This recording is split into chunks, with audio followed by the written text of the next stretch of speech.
안녕하세요. 영화 리뷰 채널 키노데이입니다. 이번 리뷰에서는 최동훈 감독의 야심찬 SF 판타지 시리즈 그 시작인 외계인 1부가 실패한 이유를 살펴보려 합니다.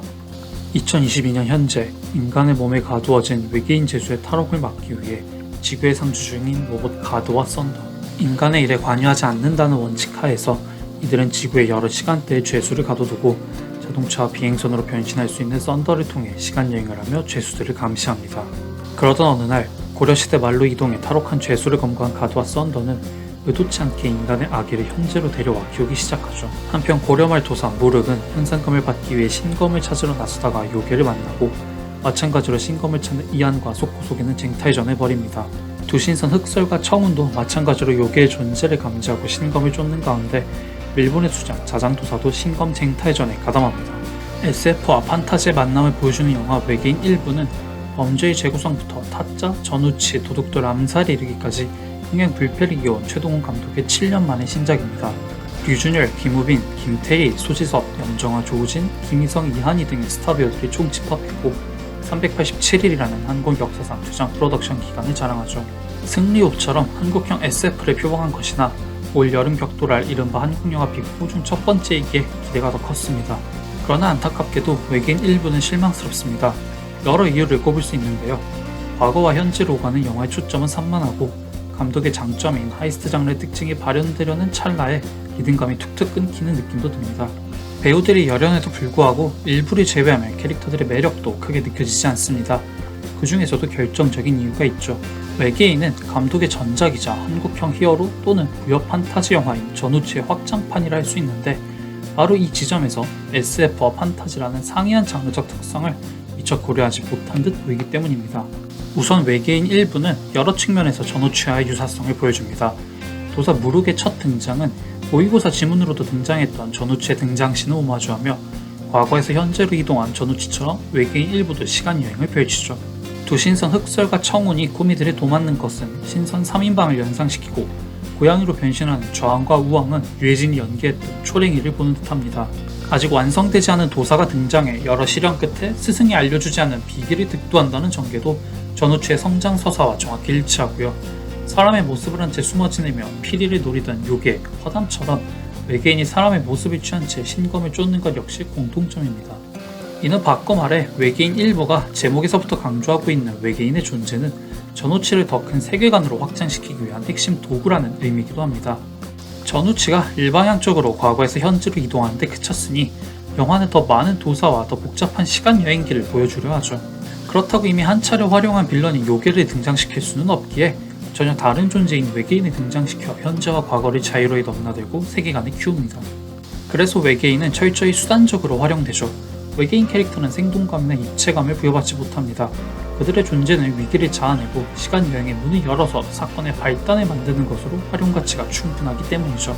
그 문을 넘어서면 더 많은 도사와 주변인들이 과거와 현재 사이에서 펼치는 화려한 티키타카가 모습을 드러냅니다. 여기까지만 보면 외계인을 투입한 선택은 그 역할을 충실히 다하는 듯 보입니다. 그러나 영화가 진행될수록 도구적인 외계인 활용법은 두 가지 문제를 발생시키죠.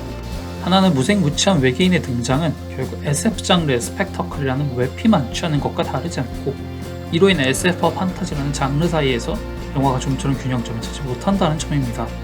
다른 하나는 외계인을 통해 깔아둔 판 위에서 펼쳐져야 할 여러 캐릭터들의 티키타카가 그 자체로 큰 재미를 끌어내지 못한다는 사실입니다. 일단 외계인 1부는 SF 장르와 판타지 장르가 일반적인 인식과 달리 결합되기 어려운 측면이 있다는 점을 간과했습니다. SF와 판타지는 초자연적이고 초현실적인 현상을 다룬다는 공통점이 같지만 그것을 풀어내는 방식에 있어서는 엄연한 차이점이 있죠. 판타지 영화는 초자연적 세계와의 경계를 없애버리는 장르에 가깝습니다.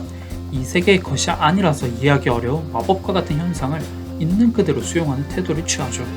그래서 반지의 제왕, 해리포터, 나니아 연대기와 같은 판타지는 현실을 발붙이는 대신 초월적 세계를 주 무대로 삼고 선악의 대립에 기초한 형이상학적 윤리관을 영화의 주제의식으로 장식합니다. 반면에 SF 영화는 알려지지 않은 초자연적 세계를 향해 돌진하는 영화에 가깝습니다. 테크놀로지의 발전을 통해 당장은 이해할 수 없지만 미래에는 이해할 수 있을 현상과 세계에 대해 과학적이고 합리적인 설명을 제시합니다. 이때 과학기술의 발달은 인간의 주체적 노력이 이끌어내기에 SF는 판타지와 달리 당장 현실의 문제에 발딛고 있을 수밖에 없죠. 따라서 SF 영화가 재현하는 세계에는 당장 오늘의 현실적 문제가 투영됩니다. SF 영화 속 세계는 알아볼 수 있는 모습으로 시작하지만 마지막에는 새로운 발견과 기술로 인해 돌이킬 수 없는 세계의 변화를 일으키죠. 이 지점에서 SF 영화에는 과학의 발달이 인간의 삶을 윤택하게 만들어 줄 것이라는 낙관만큼이나 인간의 기계화나 혹은 기계의 인간화로 인한 디스토피아적 미래에 대한 우려가 자연히 깃들 수 있습니다.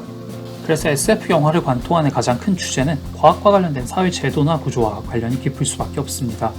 즉 SF 영화는 과학의 근간을 둔 스펙터클을 통해 오히려 인간들이 마주하고 있는 문제를 드러내는 통로이며 터미네이터, 아바타, 쥐라기 공원 등의 SF 명작들은 제각기 사회적 문제를 다루고 있습니다. 선악의 대립 끝에 선의 승리를 통해 기존의 세계관과 질서를 반복하는 판타지가 보수적이라면 SF는 진보적인 장르인 것이죠. 이는 SF 작가 테드 창이 판타지는 집으로 돌아오는 이야기라면 SF는 세계가 변화하는 이야기라고 요약한 이유입니다. 단순히 테크놀로지의 발전이 돋보이는 시각적 효과를 활용해 스펙터클을 보여주는 데에만 치우친 많은 한국 SF 영화는 이 대목에서 번번이 좌절을 맛봤습니다. 현재 혹은 과거 사회상에 대한 의식이 느껴지지 않는 이질적인 세계를 상상해 스크린에 띄운 결과 영화에서는 현실과 미래에 대한 낙관적 전망도 부정적 우려도 느껴지지 않죠. 이는 SF 영화의 세계관을 기대하는 관객과의 소통 부재를 일으키는 결정적 이유입니다.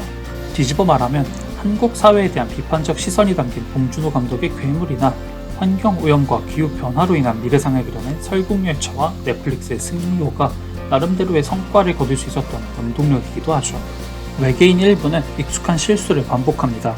외계인들의 행성이 전쟁으로 인해 초토화된 후 평화에 반대하는 설계자를 비롯한 이들을 지구의 인간 속에 가두고 있다는 설정에서는 현실 세계를 향한 비판적 시선이 그다지 와닿지 않습니다. 구체적인 장면 없이 대사로만 전달될 뿐만 아니라 안전과 평화를 추구한다는 주제의식 자체도 지나치게 일반론적이죠. 그나마 모든 것을 수치화하는 가드와 썬더가 인간 아이를 키우는 과정에서 인간의 감정처럼 계량화할 수 없는 요소들의 중요성을 깨닫는 대목에서는 인간성이 사라지는 세계에 대한 비판 의식이 드러납니다. 그러나 이 내용은 고려시대를 배경으로 한 도사들의 이야기에 빌려 제대로 된 서사와 분량을 배분받지 못하며 결국 급작스러운 전개로 인해 메시지의 설득력이 실릴 틈이 없죠. 가드와 썬더를 제외한 모든 캐릭터가 전우치의 연장선상인 판타지적 세계관에 속해 있기에 SF의 외적 요소를 제외하면 지향점이 근본적으로 다른 SF 영화의 스토리는 점처럼 하나의 영화에 통합되지 않습니다. 최동훈 감독이 기자 간담회에서 한국적인 방식으로 어벤져스만큼 재밌는 영화를 만들고 싶었다라고 밝힌 대목에서는 이 실수가 더 극명히 드러납니다. 당장 그 어벤져스도 판타지와 SF의 세계를 합치는 데 긴 시간을 투자해야 했기 때문이죠. 일례로 고도로 발전한 과학이 마법이라는 설정에도 불구하고 아이언맨과 캡틴 아메리카가 중심이 된 시리즈의 신화 속 인물인 토르는 좀처럼 섞이지 못했습니다.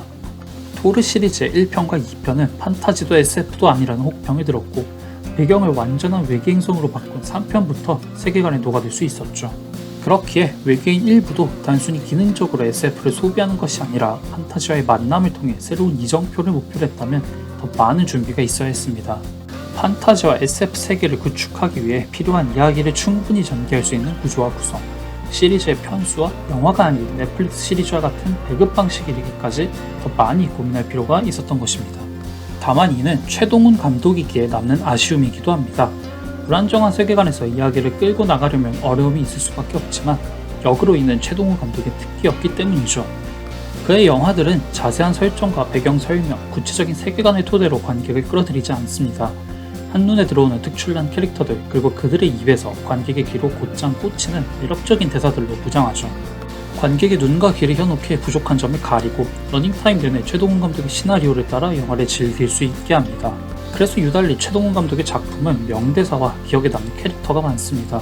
십수년이 지나서도 명대사와 캐릭터를 재발굴할 수 있는 영화인 타짜, 모의고사 지문으로도 등장한 영화제가 된 전우치, 전지현의 대표적인 도둑들과 이정재의 성대모사에 빠질 수 없는 영화인 암살까지요.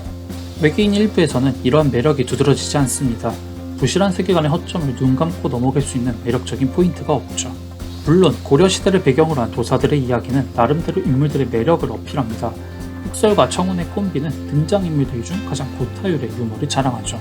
어느 시점부터 충분히 예측할 수 있는 과거와 현재의 접점을 따라 전형적인 이야기를 보여주는 무릎과 이안도 2부에서 풀릴 그들의 이야기에 대한 최소한의 기대감을 심어줍니다. 나름의 카리스마를 보여주는 자장도사도 그게 무게감을 잡아주고 있어요. 문제는 현대 시점입니다. 외계인 캐릭터를 철저히 도구적으로 설정한 결과 그들과 맞서 싸우는 가드는 1인 다역을 소화하는 기무비는 열연에도 불구하고 원맨 쇼를 펼치는 듯 느껴지죠. 그와 합을 맞춰야 할 또 다른 캐릭터인 썬더도 문제가 적지 않습니다. 전투가 벌어지거나 가드가 일을 할 때 달걀 모양의 로봇인 썬더가 말하는 비상, 위험하다, 생명력 9%와 같은 유치한 대사의 내용이 다급한 톤과 묘한 부조화를 일으키면서 흐름이 깨기 때문입니다. 그가 적지 않은 비중을 차지하는 캐릭터인 점, 스타워즈 시리즈에 등장한 C-3PO와 R2-D2처럼 로봇 캐릭터가 SF 영화의 매력을 더할 수 있다는 점을 고려하면 유달리 아쉬운 대목이죠. 결국 외계인 일부는 한국 영화에서 여전히 생소한 SF와 판타지 간의 이종 결합을 시도했다는 의의는 있을지라도 상업 영화로서 최동훈 감독의 명성에 걸맞고 그에게 기대할 수 있는 결과물은 아닌 것 같다는 인상만을 남긴 채 추후에 개봉할 2부를 기약하는 데 그칩니다.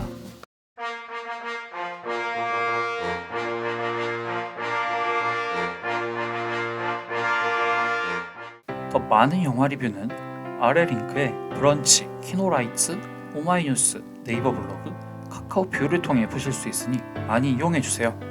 리뷰 내용이 마음에 드셨다면 리뷰 제작에 큰 힘이 되는 구독과 좋아요, 알림 설정 모두 부탁드리겠습니다. 끝까지 봐주셔서 감사합니다.